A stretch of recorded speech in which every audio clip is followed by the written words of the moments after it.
Hi, I'm Susan Kennard and welcome to The Spiritual Awakener. This is a podcast where I get to interview really cool people about their turning point in their life or a spiritual awakening that has led them to understand that there's so much more than this mind and body. So I'm really excited today to have my next guest. She's a lady that I met a long time ago, and I met her through the energy work, through EFT, through the Guild of Energists. And I can't remember how many years ago it was, but she's going to tell us probably a bit more of that story. And her name is Terry Lynch. Welcome, Terry. Welcome to the Spiritual Awakener today. How are you? Good. Thank you so much for inviting me to the Spiritual Awakener, because I certainly have had my own spiritual awakening. Right. That me into energy work. You just told from my point of view, and I was more from the healthcare worker, science, faculty point of view. You just don't happen to say, oh, energy work is fun. Let's do it. Yeah. You say, oh, that's not scientific. It's woo-woo. It's something I do not want to participate in. Yeah. Yeah. And people don't, and because I come from a science background as well, as you know, and known as a spiritual scientist. So I like both, like you do. Like we like to look at the evidence side of things with people, but also the spiritual side. And we met, how many years ago would it be now? 6? Yeah, 6 years ago. Yeah. Sylvia Hartman, obviously, is a person. Yeah, she's great. And she kind of would have been our key point of how we got together at the conferences and so on. And we met and we've stayed in contact ever since, which has been fun. So Terry, tell us, there may have been, well, there's loads of turning points, but what do you think was the turning point that led you down the road to do what you do? There was a huge turning point that led me down the road to do what I do. Like many people, and I think many people listening, a huge turning point comes when you're sick, when you're ill or get diagnosed with an illness, and it's very hard for you to function until you make a new decision and feel empowered to do so in some way. And my decision came in the 90s. It was actually 1994, believe it or not. That's where my stepping stone started. I was driving to work. I was faculty at a university on Long Island in New York. Wow. And had a medical center attached. And I'm a physical therapist, and I have a master's in health sciences. And I went on to later have a doctorate in physical therapy. So I was teaching physical therapy at the time and at the university. Yeah. And I'm driving to work one day and I start to lose sight in my right eye. Wow. Yeah. And I feel like it's a blind spot. Very scary, very scary. I was driving an hour to work, but I loved what I was doing. I loved teaching. I loved being part of faculty. I loved being involved in my profession. And I had 2 small children at home. And driving an hour away from them, there was a conflict going on there. Yes. I hear you. I'm a mother of 2 children too, as you know. And yeah, we sometimes do have that conflict. There was this inner conflict. And as I would be driving, there would be this pull the other direction. Yet I loved what I was doing.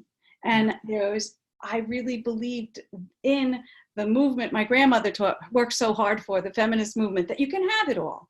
You can have this incredible profession and have children at home, and somebody else could raise them and you'd be okay with it.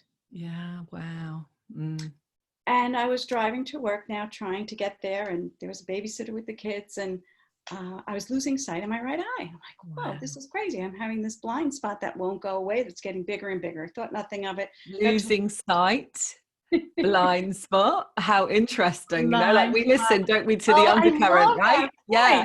Job. So if you're listening to this and you know there's something happening in your body, and we call it like the barometer of the body and the messages, and you're listening to this and you can hear what Terry's saying. She's saying, I had this blind spot, I was losing sight. What we do, Terry definitely does, is she listens to that with people, because that's a really, really cool indication to see what's going on in your life, isn't it? Yes, it is, Susan. And what I want your listeners to know, listen to what Susan just said, maybe even play it back, because what has happened is, for me, I've recognized that every single word a person is telling and saying and speaking is a vibrational pattern that's telling you about themselves and their lives and how they're expanding or contracting within their environment and how they're showing up or not showing up. So words become a tool that you put into a puzzle piece. So when somebody, like a spell, there is spelling, like, you hear people say, I'm afraid something. What does that say? It's like you're spelling it into your world, aren't you? Into your energy field. So when somebody comes to me or you come to me, I'm not thinking there's anything wrong with you. Yes. Perfect. Right? You know how that is. Yeah. You come to me, Susan, you are whole, perfect, and complete in the eyes of the universe. It's almost like, who am I to say in this masterpiece of life that there's something wrong with you? Yeah. So for me, but you're coming to me like I'm an interior decorator, energist. Yeah. And I love that. Exactly. That's how I look at people coming to me. Yeah. So they come to me for advice. And I happen to love to give my advice. Yeah. So what kind of things do people come with? This, flow that.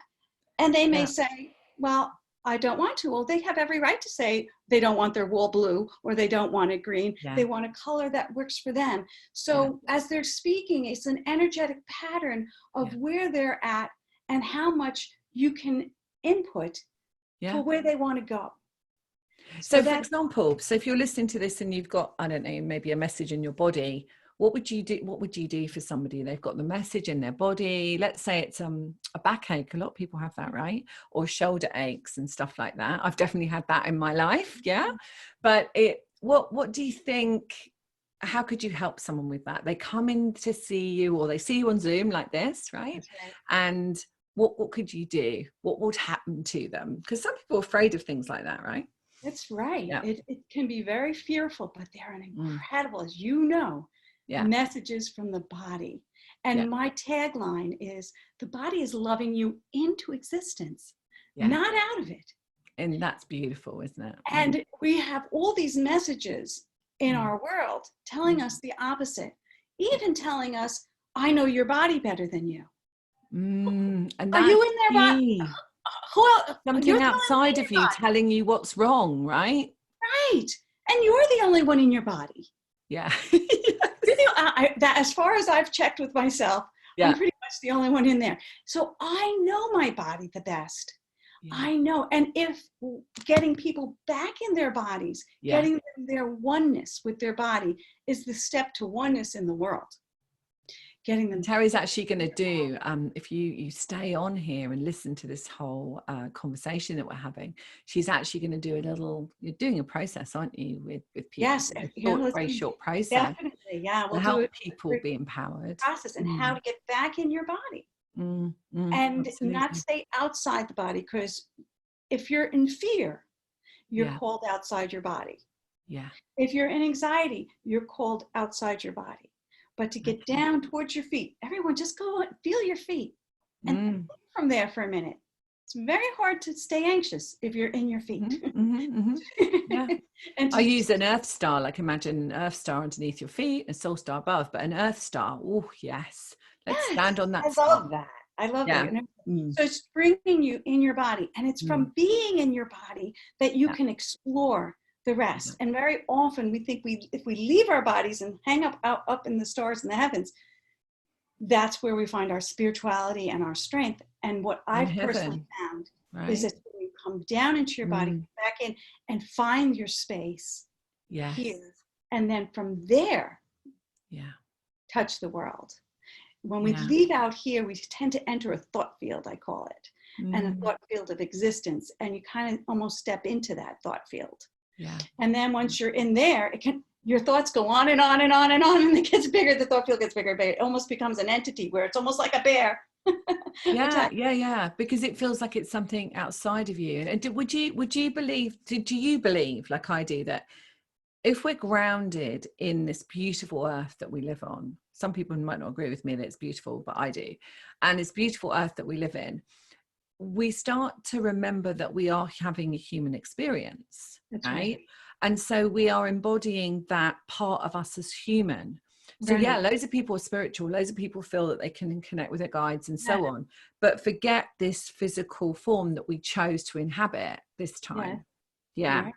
Right. And one of the things that you're reminding me to tell everyone when, you know, somebody like myself or yourself, we work with you, not only are you whole, perfect, and complete and this master of your own experiences. Yeah. You're the master of your own experiences. For me, then, you're not broken. Yeah. You're having a life. Yeah. From this masterful place that you are, you're having a life. And then you come to me for advice. Sort of like a tweaking of that life, a tweaking and advice, and yeah. And how do you do that? With your permission, with your permission.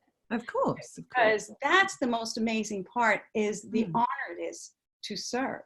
Yeah. And to be able to witness who you are and who you're becoming, and to actually be able to see the you want to be. And what I'm getting, the guides are saying here, you know what it's like when we get together, these amazingly, incredibly connected people together. It's always like a champagne cork I'm seeing, and it's because it's that relationship that we have with our clients as well. Is that it's not sort of like teacher student, whereas some people might feel it is. It's a unity of two souls coming together that have probably chosen, maybe many times before, to come together at this time to support each other on a journey. And therefore, it's not seeing as that person can fix me. And sometimes we do look for somebody outside of us to fix us. And it's really important, isn't it, to know that we are on the same vibrational level, that we've attracted each other because we are in unity. Yeah. Mm-hmm. And it's interesting that you should use that term fix. Yeah. Because that's part of my own personal transformation. When I was that person losing sight in my right eye. Let's go back to that. Let's go back to that. Yeah. Driving to the university. Yeah. I wanted somebody to save me from myself. Yeah. Yeah. How many people want somebody to save you from yourself? I know. I've been there. Definitely. Been there, done that. Yeah. But the key piece is then understanding that you're the one you're looking for. Exactly. You are the one you're looking for. Yeah. That's something I had to learn through my own journey and through my own transformation, is to finally recognize other people would only get me upset or disappoint me, or I'd be like, wow, they're so amazing, but not take on question, right? Make you question. Oh, because it doesn't resonate, because it doesn't feel right. So what happened? You were driving, you experienced this blind sight, and not being able to see. Sight. Yeah. And I was getting blind in my right eye, and I arrive at the university, and fortunately I'm in this wonderful university where there's a medical center and everybody's and I'm faculty, so I get seen right away. At that point. And I get diagnosed with multiple sclerosis. Wow. I had optic neuritis. Now, yes, I was having other symptoms beforehand. My body was trying to speak to me. I was getting dizzy. Beautiful. So vertigo. Life was spinning around me. I had weakness. I was tripping, here and there. There were other symptoms going on that finally my body was like, okay, you don't like the life you're looking at. Yes. So let's make that poignant to you. And also made it to a point where actually it wasn't even safe for you to drive. That's right. I couldn't drive. You couldn't have actually gone there. Like accidents. Would you agree? Like, accidents are never accidents, right? So listen to that, guys. Like, if you have an accident, listen. Right. Listen. Because it's a key. Yeah. Yeah. So there are other things in the body going on. And the body, so one would say, oh, you're diagnosed with multiple sclerosis. Now, at the time, I would tell you that was horrible and awful. But my journey of spiritual awakening now, at this point, I embrace it. I'm so grateful. My life so changed and so much more joyful because I get to speak to Susan Kennard. I get to speak to you. I get to know Sylvia Hartman, and I know so many people that have done this work, and that do this work. Yeah. They're so numerous, like the Yeah. John D. Whitises of the world, and the Kristens, and so many different people that do this work that we do today.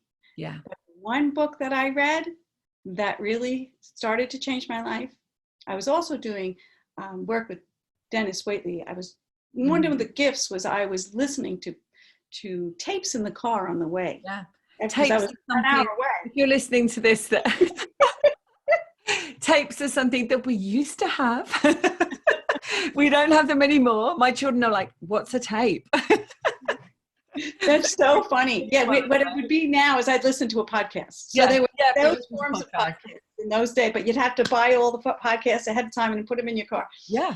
And there's Dennis Waitley, even Tony Robbins at the time, Nightingale, just all these great speakers of self-improvement. And you were guided to those, right? You were guided to. My first book that fell off my shelf, I think I was given it to me when I was 17 or something by a girlfriend. I wasn't ready to read it, but it was Louise Hay, You Can Heal Your Life. It was the white. And that's the book that finally I ended up with that changed everything. Yeah. See, I wasn't ready when I was given that, but it fell off the shelf one day. It fell off the shelf. Yeah. For me, somebody said, you should read this. So it was handed to me.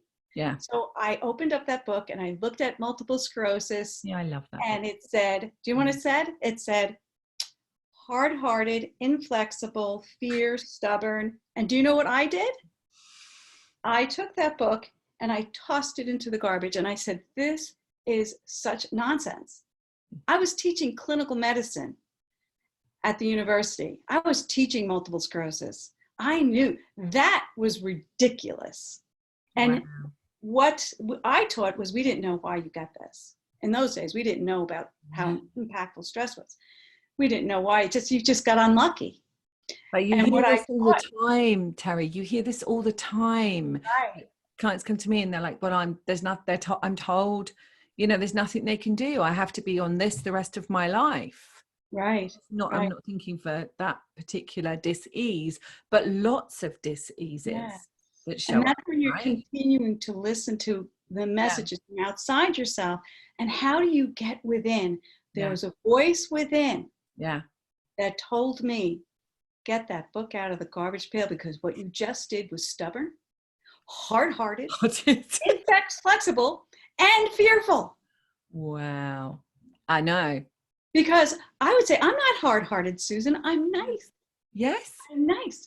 But I'm a nice that's not looking at the interior at the time. I was a nice that was trying to fulfill the world's role of me, of what nice was. Be sweet, be nice. Yeah. As opposed to be clever.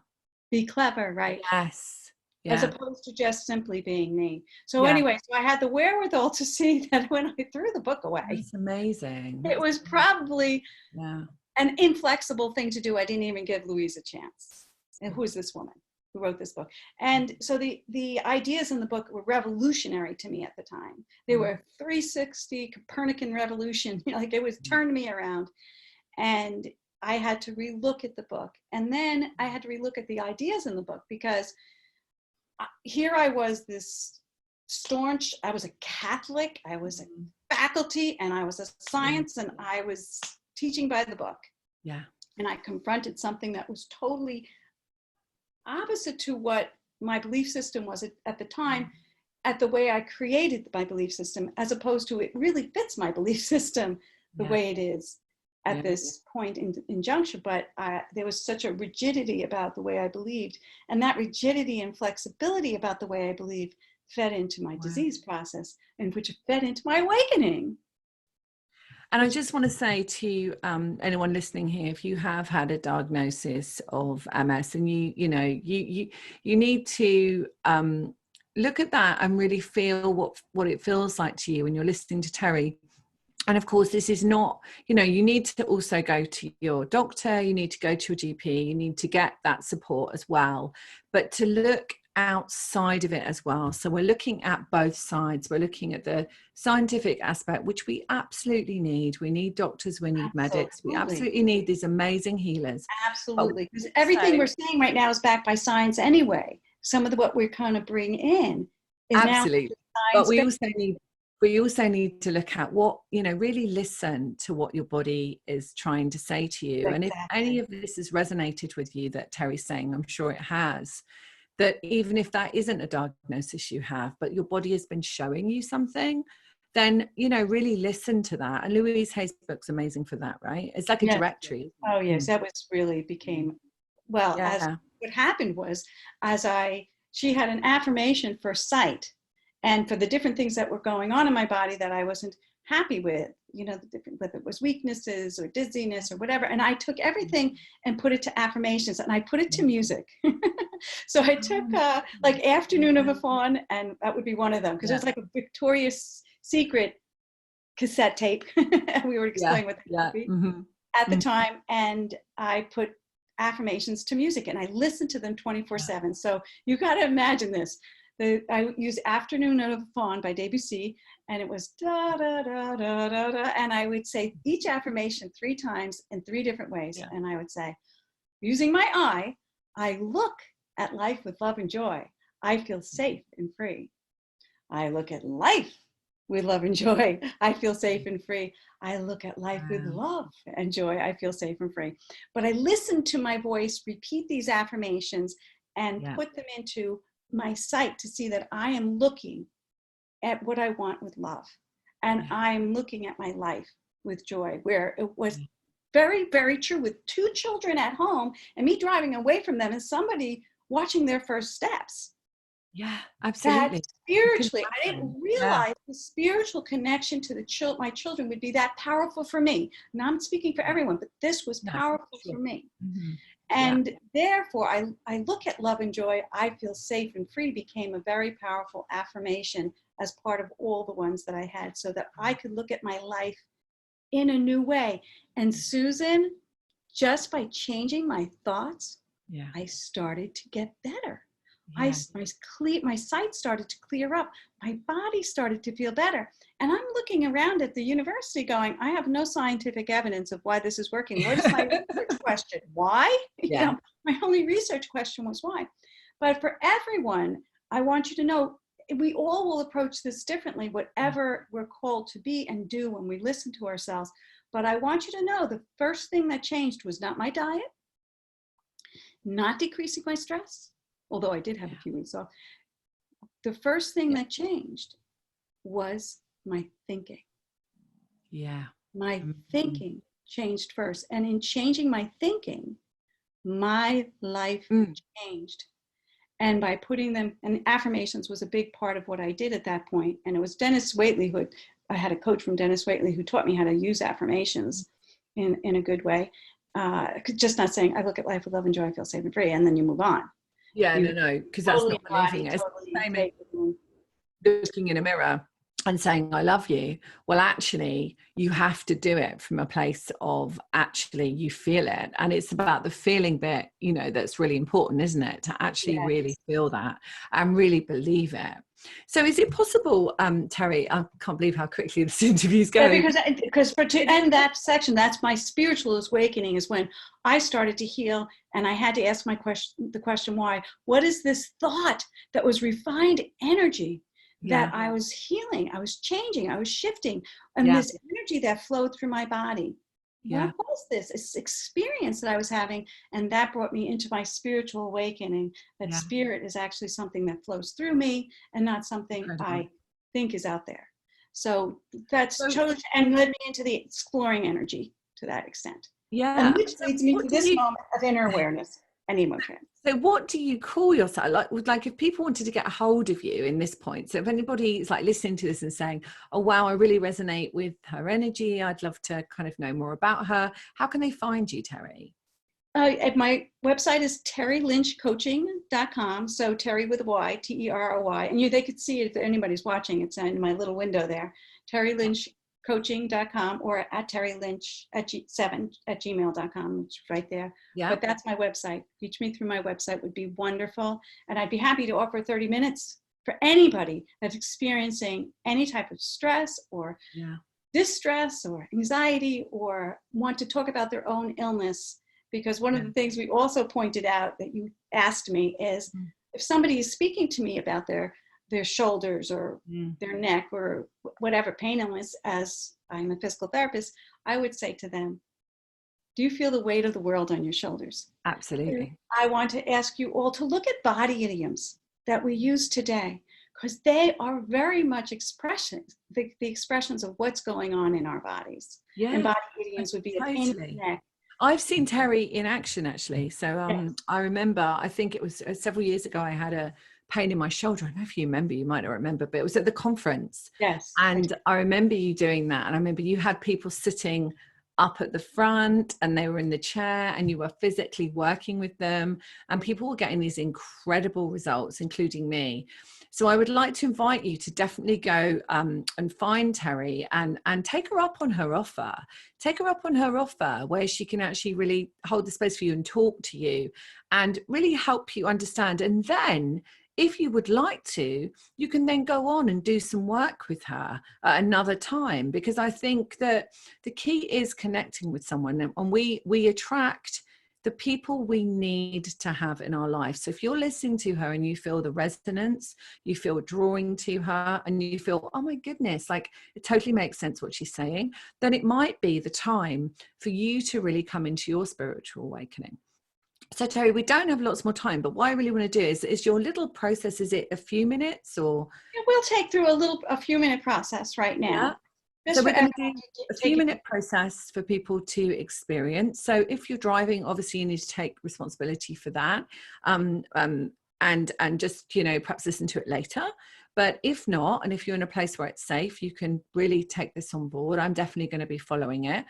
And then we're going to close the interview at the end, and you can go back and listen to it again, which would be amazing. Okay, Terry, thank you. All right, I'm in with this. I'm with you. Yes. So I want everyone to take a deep breath. And what we want to do is have the energy in you arise, because energy contracts and it expands. And we want to arise a sense of energy. So think about the last thing that has upset you, something that might be bothering you in any way that you're thinking about or ruminating over. And just take a deep breath and realize where that energy is. Just go into your body and say, where do I experience this thought, this series of thoughts in my body? So if you have something that has come up for you, Susan, that has upset you, where do you feel that in your body? Show me with your hands. No, I don't. Trying to access something. I haven't really got anything. So everybody, while she's thinking of something, even little, because we all experience the body is always our messenger. And it's helping. I know. Since we've been in shutdown, so we're recording this on the 13th of May 2020. So if you're listening to this a lot later, then you'll remember how it was in lockdown.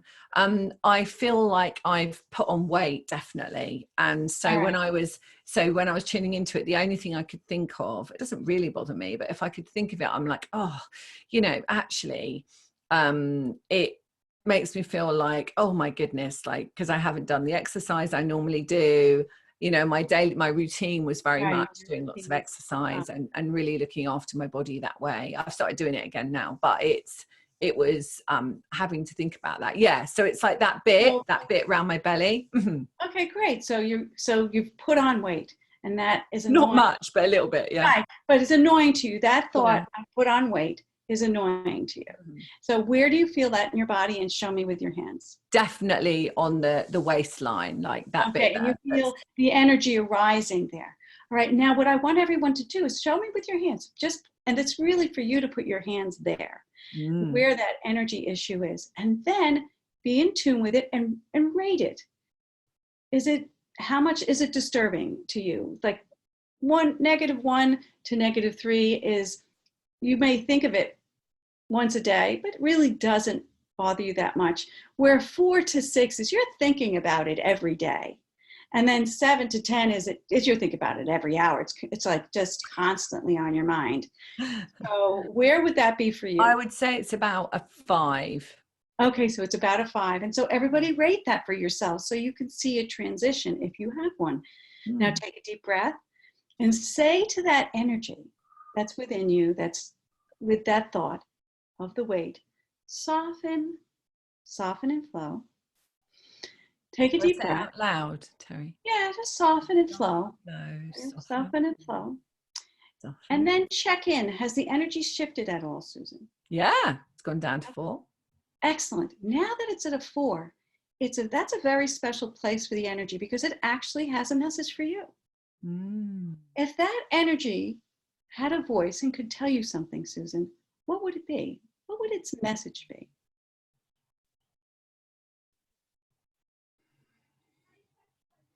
I don't know.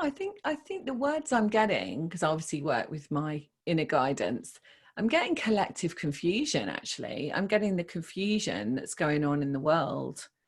Very good. The word collective confusion. Collective confusion.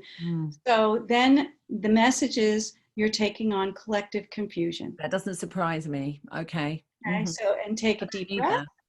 Take a deep breath. Thank the body for the message. At 4, thank you for this message that I'm taking on collective confusion. Thank you. Yeah. And then soften and flow. Soften and flow. And when you take that breath, now that has the energy shifted again? 2. It's a 2. And now that the energy is at a 2, it has another message for you. And now I'm getting my mother's confusion. Right. So now your mother's confusion of all that's going on. So it's getting more specific. Yeah. So the body wants you to know that you're taking on your mother's confusion. Yeah. So to thank your body for that message. Soften and flow. Soften and flow. Soften and flow. Or relax and release. If that works for some people, just say relax to the body. Release. Relax and release. Just giving the intention that this I like that. move. And now that you've softened again, where is the energy at now? It's gone down to sort of in between a 1.5. Okay, great. Like a 1.5, not a 1.5. If you know. Now it has advice for you. It just doesn't have a message. It actually has advice for you. And if so I'm getting it's not your job to heal the world. I kind of know that. To heal the world. So these are the messages to your body, and the very energy is reflecting back the thinking that created it. And it's giving you messages so that the constant confusion of everything going on is kind of settling in your gut. And actually, then it's more settling towards an individual. The confusion might be experienced, but then further, the body then says, wonderful, Susan, you've taken on this because you're such a compassionate person, but you're not here to heal the world. Yeah. So what ways now could you take a step towards releasing and allowing that energy to flow? So I mean, I can just see it's just basically the acknowledgement was enough. The acknowledgement was enough. Yeah. And then if you could put that into an affirmation is? Oh, yes. An affirmation is. So the message, the advice was, you're not here to heal the world. I'm enough without healing the world. I am enough. Yeah, I am enough would do, wouldn't it? I'm enough. I am enough. And simply, I am enough. And this, the reason why we're going for a pure affirmation right now. So I am enough without healing the world is not a pure affirmation. No, exactly. But yeah. I am enough, and that heals the world. I am enough, and that heals the world. We should. How does that resonate with you? Yeah, that feels good. That feels good. In fact, I feel it right here. Yeah, I can really feel it actually, and I can see all my that energy come out. That was amazing. I can see the galactics like. You being enough is enough. Beautiful. Everyone, you being who you are truly meant to be is enough. Wow. And if that to me is the oneness of the world. That to me, separation has happened because we're all trying to be something. I can speak for myself that I was not. And then once I started to embody me being enough and living into me, other things around me healed. And maybe it's just because I saw it. Can you see a shift in my energy? Yes, I did. It's huge. Yeah. So I felt that. So you must have, like, if you're listening to this, you must have felt that, not just with me, but with yourself if you did that process, because actually it makes a lot of sense to me that where that would have taken me. And it is interesting because this time, you know, we are as channels, as people helping people, then if there was something early on in our life where we felt it was our responsibility, and that's definitely key for me, where it was our responsibility to help somebody else heal, then these are just like nuances, I call them, that are coming up to show themselves. So that was, I mean, that makes total sense to me, that it went to there and then it went to there, if you know what I mean. Well, thank you for being my, oh my God, that was amazing. allowing me to journey with you. Yeah, that was just beautiful. I really, really hope you're going to listen to this and perhaps go back over and listen to that process, because that is something you could do with every part of you. So if you feel you've got an ache or a pain, or your heart's hurting, or you're feeling afraid about what's happening in the world, or you're worried about the uncertainty of the world, just feel what that feels in your body, because your body is your barometer. Exactly. Terry, thank you so much for being on the Spiritual Awakener. That was incredible. That was so much fun. Thank you. And thank you, listeners. Thank you, everyone, for listening. And thank you for having me. And please, if anything's arising for you that you need a little bit of advice on, you know me, I told you I love to give my advice. I know, and she's amazing at it. Thank you for listening to the Spiritual Awakener. If you want to hear my spiritual awakening story, go over to episode 1 now, where you can hear all about my visitation in the night. And if you've got a spiritual awakening story that you want to share with me and my listeners, or a turning point that made you realize you were so much more than who you were, please find me on susankennard.co.uk. Much love for now, until the next episode of The Spiritual Awakener.